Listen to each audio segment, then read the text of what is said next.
ನೀಲಗಿರಿ view ಅಂತ ಬಂದು ಹುಡುಕ್ತಾ ಇದೀವಿ, ಸಿಗ್ತಾ ಇಲ್ಲ ವ್ಯೂ ಮಾತ್ರ.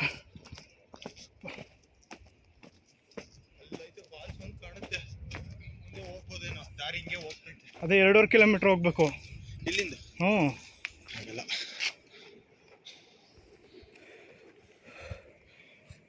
ಅವ್ರಿಗೇನು ಬಿಡು, ಬೇಡ ಹೋಗ್.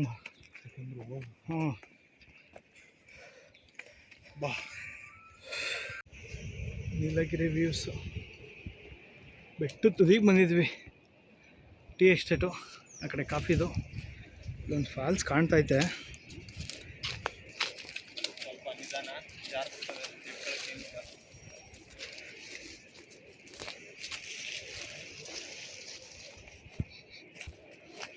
ಥರ ನಮ್ಮದು ಅದೇ ಇದು ಗಗನಚುಕ್ಕಿ ಹೊರಚುಕ್ಕಿ ಥರ. ಹಾಂ ಸೇಮ್.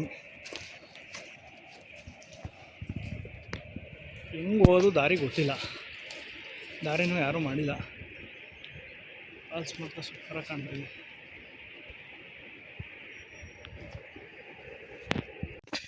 ನಿರ್ಜನ ಪ್ರದೇಶ.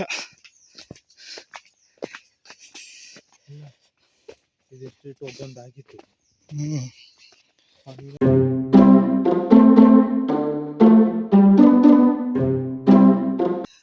ಅದು ಕರೆಕ್ಟ್.